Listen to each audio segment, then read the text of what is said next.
হিউস্টনে সিরিজের প্রথম ম্যাচে বাংলাদেশকে হারিয়ে বড় অঘটনের জন্ম দিয়েছিল আইসিসির সহযোগী সদস্য যুক্তরাষ্ট্র। গতকাল সেটিকেই ছাড়িয়ে গেছে তারা। টানা দ্বিতীয় ম্যাচ জিতে সিরিজও নিশ্চিত করেছে যুক্তরাষ্ট্র।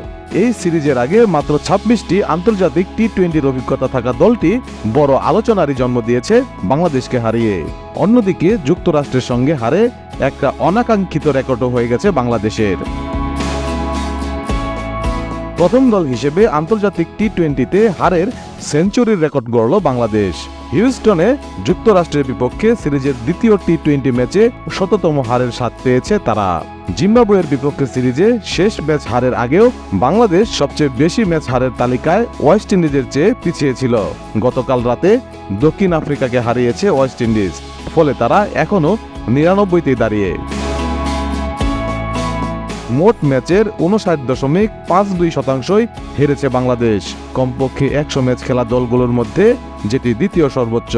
সবার উপরে জিম্বাবুয়ে। নিজেদের মোট ম্যাচের ৬৫.৫১% ম্যাচই হেরেছে তারা। আন্তর্জাতিক টি-20তে কমপক্ষে ৩ ম্যাচের সিরিজ এর আগে ৯ বার হেরেছে বাংলাদেশ। তবে এর কোনোটি আইসিসির সহযোগী সদস্য কোনো দেশের বিপক্ষে ছিল না। যুক্তরাষ্ট্রের কাছে হারে সে অর্থে নতুন এক অভিজ্ঞতা হলো। বাংলাদেশের বিপক্ষে সিরিজটি নিজেদের ইতিহাসে যুক্তরাষ্ট্রের মাত্র চতুর্থ দ্বিপাক্ষীয় সিরিজ। গত মাসে কানাডাকে হারিয়ে প্রথম জয়ের স্বাদ পায় দলটি। বাংলাদেশের আগে আইসিসির পূর্ণ সদস্য কোনো দলের বিপক্ষে যুক্তরাষ্ট্র ম্যাচই জিতেছিল মাত্র একটি।